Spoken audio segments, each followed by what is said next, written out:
All right, it is Tuesday, and that means it is time for Tuesday tier ranking. And here we are with every starting quarterback from week 2, and we are going to be putting them into one of these 5 tiers based on their week 2 performance alone. Not week 1, not what we think might happen in week 3, week 2 and week 2 alone. And we've added a tier this week because last week we only had 4. We had great, good, fine, and trash. And I felt like we needed one between fine and trash because that felt like a pretty big drop off. So we have added in the category of poor. This is for the guys that maybe weren't bad enough to be trash, but they were still mostly not good. So we've added that tier. We're going to put every starting quarterback from week 2 into one of these 5. Let me make myself smaller right there so that you can see more of the pictures here of the players. And we are going by division, starting in the NFC North with the rookie Caleb Williams, who was in the spotlight for the first time this week in primetime on Sunday Night Football against the Houston Texans. And I thought Caleb was poor. I thought it was a poor performance. Better than week 1. Last week it was trash. This week it was poor. And I think what we're seeing is Caleb Williams learning that this is not college football. This is not USC. And some of the things that he did in college football are just not going to work against these pros in the NFL. All of the running around, throwing across the field. I will say it doesn't help that his offensive line is pretty bad as well. But I thought Caleb was poor. Malik Willis, who my Tennessee Titans traded to the Green Bay Packers, and now he's in a position where he's got to start a couple of games for them. He started on Sunday against the Indianapolis Colts, and I thought Malik was fine. They did what they had to do. They ran the ball a lot, but he did make some throws. He did make some good throws, particularly in the second half of this game. He had the touchdown pass early on, but he made some good throws in the fourth quarter, I believe, of this game, and they really put him in a position to succeed. Matt LaFleur is a good coach, and they can game plan in a situation like this for a young quarterback who doesn't have a lot of experience to come in and get an ugly, boring win. And that's exactly what Malik Willis did. I like Malik Willis, but if he comes to Nashville and beats the Titans on Sunday, that would be embarrassing. I thought he was fine on Sunday against the Colts. Jared Goff for the Detroit Lions in a losing effort. I still thought Goff was good. I mean, the Bucs and Lions both have really good defenses, and I think we saw Jared Goff. He had a couple of interceptions, but it really came down to just they were right there at the end. They were getting down there to the end zone. They ran out of time. I still thought Jared Goff was good in this game. Not great. He had his issues against a good Tampa Bay defense, but I still thought Goff was good. I just thought Baker was a little bit better than him on Sunday. And last but not least, in the NFC North, it is Sam Darnold with the Vikings. Now, I know he's got Justin Jefferson. I know they've got a good defense, but I expected the Vikings to really struggle. And I'll tell you something. I thought under the circumstances, I thought Sam Darnold was great. For the second week in a row. You know, week 1 they played the Giants and they whooped them and everybody was like, oh, but it's the Giants. I mean, come on, we don't expect the Giants to be good. This week it was the 49ers. One of, if not the best roster in the league with a really, really good defense. And Sam Darnold had a 97-yard bomb. He threw one pass to kind of ice this game at the end to get a first down that kind of sealed it for them. It was as good of a ball as you will see. I thought Sam Darnold was great for the Vikings on Sunday. They're 2-0, and if he keeps playing like that, they're going to be dangerous. We now go to the AFC North with Joseph Burrow, who looked more like himself this week. I mean, week 1, the Bengals lost. They were absolutely horrible against the Patriots. Week 2 against the Chiefs, they still lost, but they were better. And I would say Burrow was good. He was good. He looked more like Joe Burrow. They do have issues because Jamar Chase just does not seem happy to be there to me. Obviously, there was the call at the end that really kind of handed the Chiefs the game. That's another story for another time. But as far as Joe Burrow, I thought Joe was good. Again, he looked more like himself, threw some really nice balls, and went toe-to-toe with Mahomes in a way that not a lot of guys can. I thought Burrow was good. Justin Fields for the Pittsburgh Steelers in a winning effort over the Denver Broncos. I mean, they won. I guess I'm going to put Fields in the fine category. He didn't really do much of anything just special. I think at some point, if they stick with him instead of Russell Wilson, they're going to need him to be better than he has been, because so far it's kind of been similar to what we saw in Green Bay with Malik Willis this week. He's not doing anything to lose the game. He's not doing anything catastrophic. And maybe they are treating him like a backup. Maybe they are going to give it back to Russell Wilson once Russell's healthy. But I thought Justin Fields was fine. But against a lot of other opponents, he's going to need to be better than that. But for right now, for this week, we'll put him in the fine category for what they needed from him. Lamar Jackson, Ravens are 0-2. That was the surprise of week 2 for me. I did not think they would lose to the Raiders. Lamar was good. I thought Lamar Jackson was good. It's weird because the Ravens are settling for field goals, which a lot of teams are. A lot of teams are having troubles getting in the end zone. Justin Tucker, by the way, is not making some of these kicks that he used to make. I don't know. Lamar still, he has a couple of plays where he's missing open guys, but I thought Lamar was good. It's just, he got outperformed. I hate to give it away for what I'm going to put for Gardner Minshew later. He got outperformed by Gardner Minshew in this game, I think. I really do. I think Minshew outplayed him. And so Lamar has been good, but I don't think he's been great in these first 2 games when they needed him to be. And so Lamar is in the good category. Deshaun Watson, who was utter trash in week 1, I think this week, I think Watson was fine. I think Deshaun Watson was fine this week. I mean, they won. He really made a couple of throws in this game that were like the Deshaun Watson of old. Because once upon a time, children, when Deshaun Watson was in Houston, he was viewed as one of the best quarterbacks in the league. That's why he got paid all that money to go to Cleveland. So far, it hasn't worked out. But on Sunday against Jacksonville, I thought he was fine. Definitely better than week 1. I think it was a sloppy game. It was an ugly game for both teams. I think there was some weather involved as well. And he was fine. I think that he benefited. I mean, that Cleveland defense looked more like last year's Cleveland defense. So I think that Watson was fine. We now go to the NFC East with Dak Prescott, who was on the receiving end of a whooping to the Saints. When you get whooped like that, it's for a lot of reasons, but I'm going to be honest with you. I thought Dak was poor in this game. I really did. I thought Dak Prescott was poor. I think for what they needed from him, okay, he turned the ball over 2 bad interceptions. He had a fumble when they were trying to get back in the game. I mean, the Saints were rolling and the Cowboys defense had no answers. But I thought Dak was poor in this game. I just, you look at like Malik Willis and Justin Fields, it comes down to what their team needed from them. Their team needed them to not make a huge mistake. Dak's team needed him to literally get them back into that game, and he turned the ball over, and he was missing guys. I think Dak was poor on Sunday. Daniel Jones. Now, I know everybody thinks of Daniel Jones and they say, oh, he's trash. You know what? I really thought, even though they lost, I really thought Daniel Jones was good on Sunday. Like, I don't know what Brian DeBole is thinking. I mean, you come in here with what they had, like, their kicker was hurt, and so they win the game like without a kicker. And then at the end, when they could have kicked a field goal to go ahead by 3 with 2 minutes left in the game, they have to go for it on 4th and 4. And Malik Neighbors just dropped it. I mean, it was a good pass from Daniel Jones. I really don't think this loss is on Daniel Jones. We blame Daniel Jones for a lot that goes wrong with the Giants. I don't think Daniel Jones was necessarily the problem for them on Sunday. He was much better. Threw a couple of touchdowns.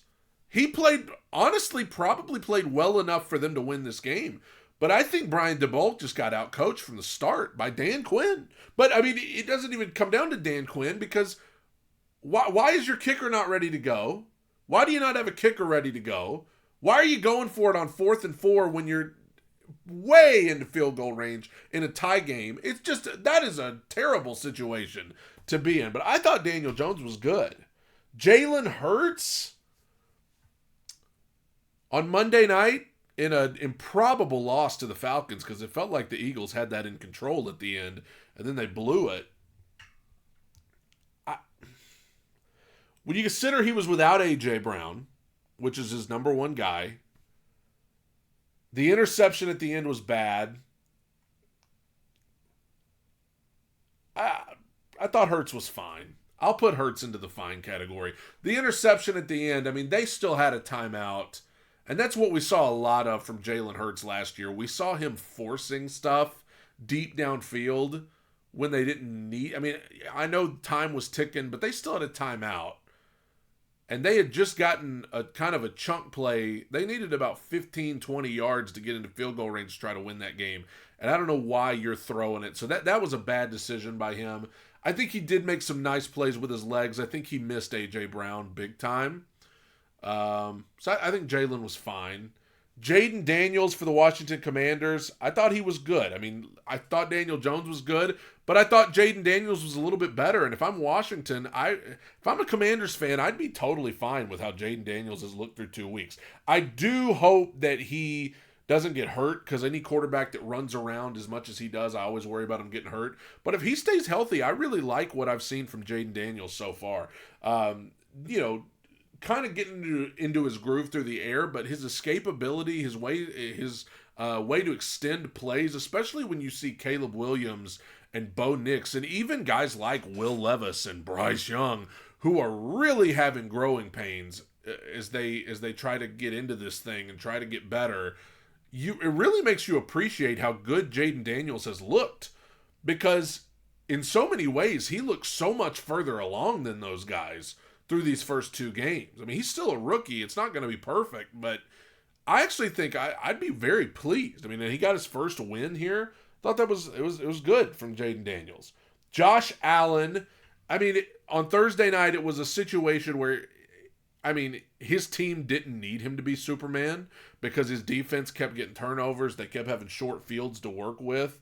So ultimately, it's weird. I'm going to say, I guess I'll say Josh Allen was good, because, I mean, he just, we see all these times that Josh Allen has to make these incredible plays to get the Bills over the hump. He didn't really have to do that Thursday night, but for what they needed him to do, he did it well. So I will put him into the good category.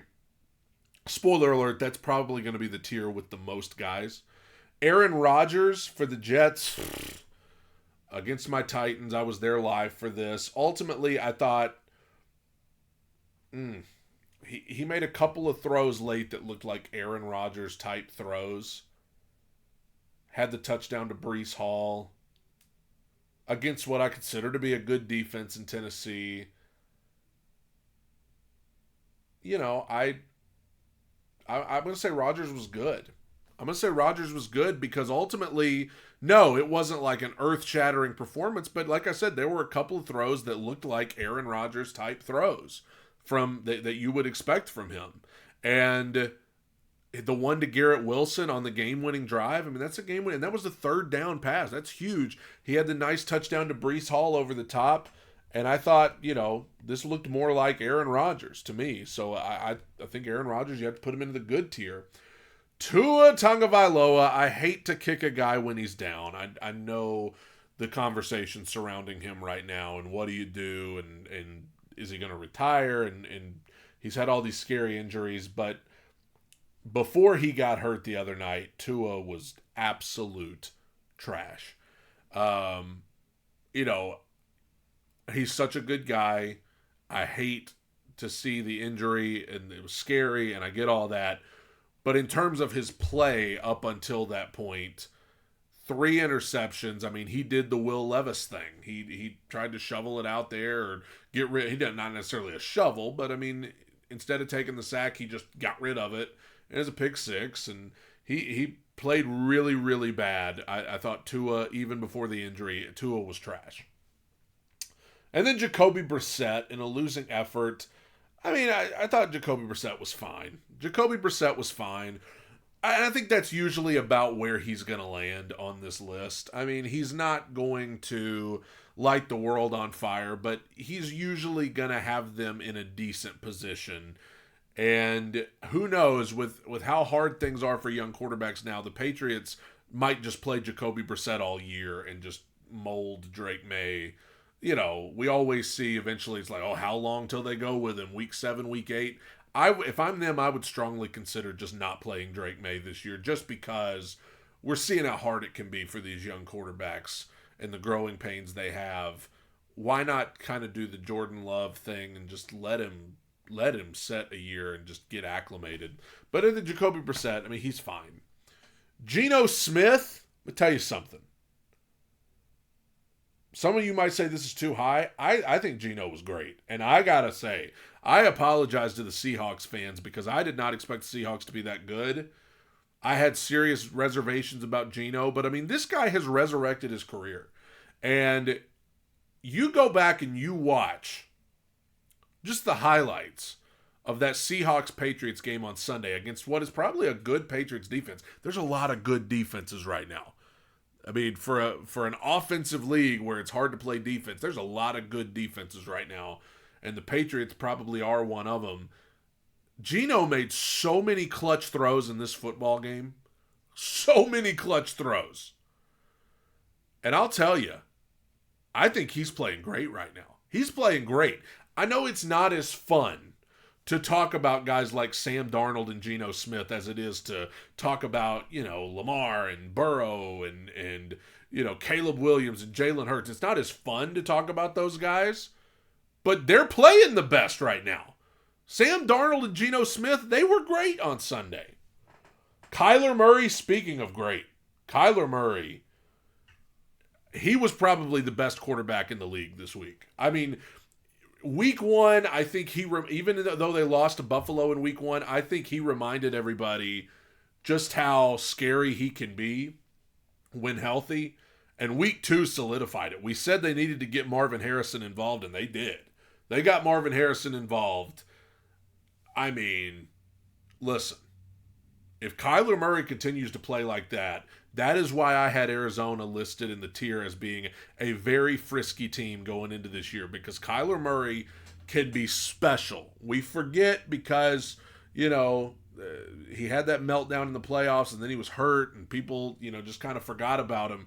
But Kyler Murray can be incredibly dangerous, and we saw it on Sunday that if he keeps getting Marvin Harrison involved like that, you better watch out for them.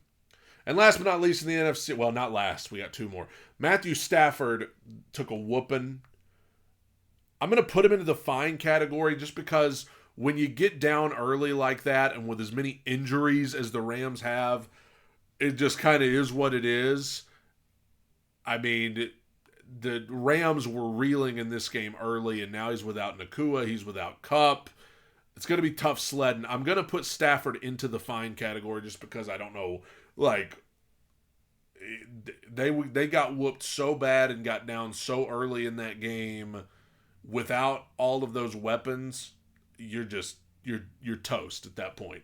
Brock Purdy in a losing effort. You know what? I still thought Purdy was good. I still thought Brock Purdy was good. Again, playing a good Minnesota defense. He had a couple of turnovers that were not good, but ultimately he had the team in position, you know, to be in this game. On the road in a tough Minnesota environment, I still thought Brock Purdy was good. The turnovers were not good. It never is. But I thought Brock Purdy was still good. I just thought that Sam Darnold was just better than him. I mean, Sam Darnold outplayed Brock Purdy in this game. Brock Purdy was good, but I thought Sam Darnold was great. Bo Nix, you know what? I'm going to give some grace to this guy because I know it's tough. He's a rookie on what I consider to be a bad team, and sometimes I just wonder what Sean Payton's doing. Well, he didn't kick the onside kick. He kicked it back to Pittsburgh, down by a touchdown with like a minute and a half to go, and the Broncos only had 1 timeout. I have no idea what he's thinking. So Bo Nix, I don't consider him to be in a good situation. I'm going to show this guy grace and put him into the poor category. I'm going to keep Bo Nix out of the trash. Because, yes, he had some bad interceptions, but more so than week 1 against Seattle, like, he did some good things. He showed some hope, some progress in this game, I think. Against the Steelers, Mike Tomlin defense, he was still not good. He was still poor, but I'm going to keep Bo Nix out of the trash, okay? Justin Herbert, you know what? It's a weird situation. I'm going to put him in the fine category again just because with the way J.K. Dobbins is playing, and they were playing Carolina on Sunday too, I mean, he just didn't have to do too much. Like, I don't feel like Justin Herbert had to do too much. He had the nice touchdown down the left side, but I mean, they got up early. J.K. Dobbins was running like crazy. They're against the Panthers. I mean, ultimately, I think Justin Herbert was fine, and that was what they needed him to be for the first 2 weeks of the season. That's what they needed him to be. Patrick Mahomes, I mean, listen, he got bailed out by the referees, but I'm going to put Patrick into the good category. I thought Mahomes was good. I find it hard to believe Mahomes would ever be anything below good. I still think Burrow was better. I think Burrow was better in this game.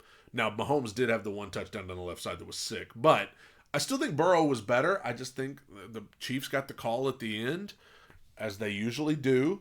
I mean, it just is what it is, and they won, but Mahomes was good. Let me tell you something. Gardner Minshew, I said last week that the Raiders look bad and the Raiders might want to go back to Aiden O'Connell at some point if it doesn't get better. Well, it got better. Go at least watch the highlights of this game. Gardner Minshew made some sick throws in this game. And let me tell you something. We got all these quarterbacks that we love to talk about, and we love to talk about how clutch they are and what they do in the fourth quarter.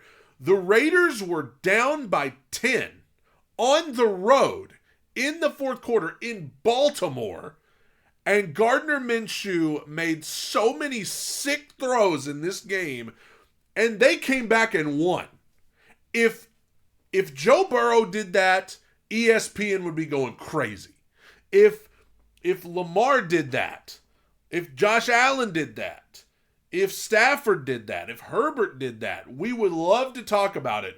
Well, Gardner Minshew did that. Let me tell you something. I told you I liked Brock Bowers as the pick for them in the first round, and he's playing out of his mind. They still got Devontae Adams, and this was an improbable win on the road that nobody thought they were going to get. I thought Gardner Minshew was great. Look at the guys we have in this great category. Isn't this interesting? Sam Darnold, Geno Smith, Kyler Murray, and Gardner Minshew. That's who we have in the great category for this week. Isn't that something?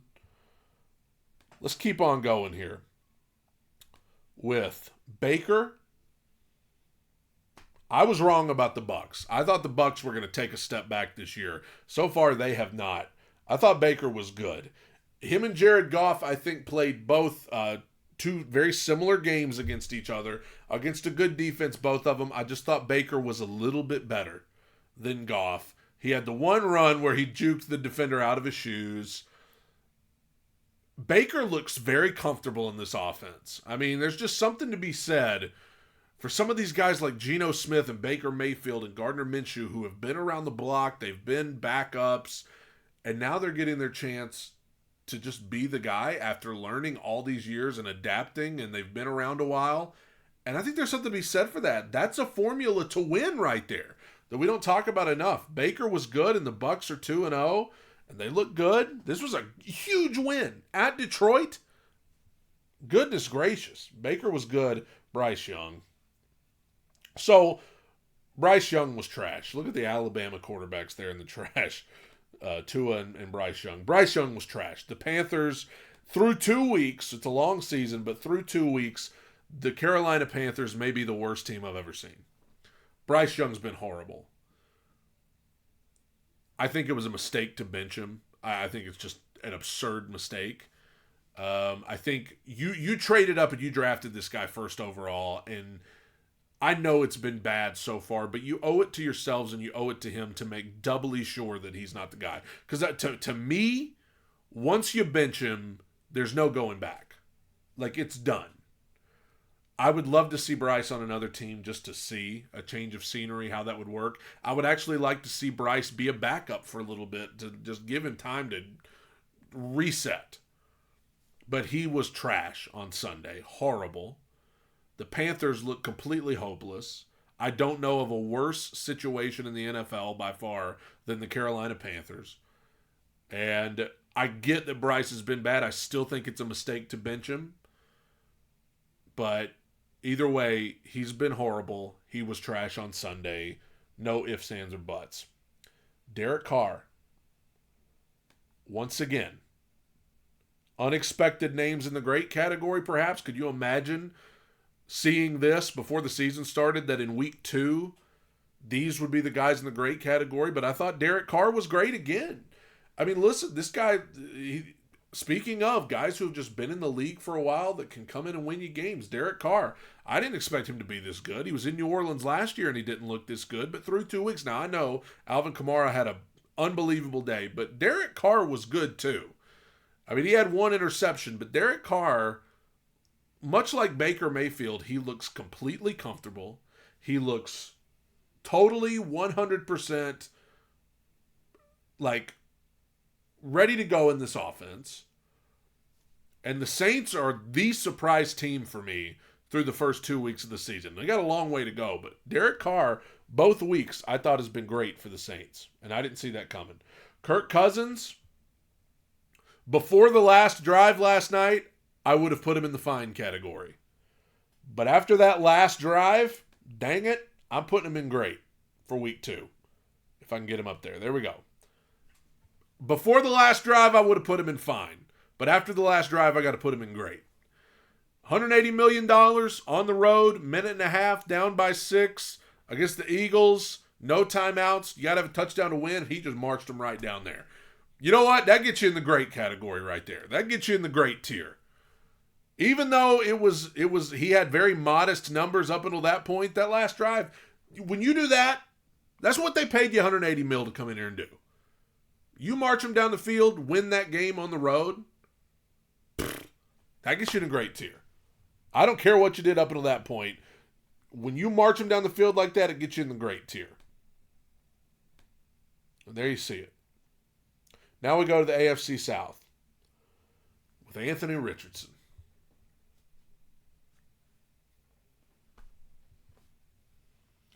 I'm laughing because I was told all offseason that this guy, I mean, they tried to put him into the stratosphere with their expectations for what he was going to be. You want to know what he was on Sunday? He was poor. I'm not going to say he was trash, because I think the Colts as a whole don't have as good of a roster as people thought. I think their defense is flat out bad. But Anthony Richardson was poor on Sunday.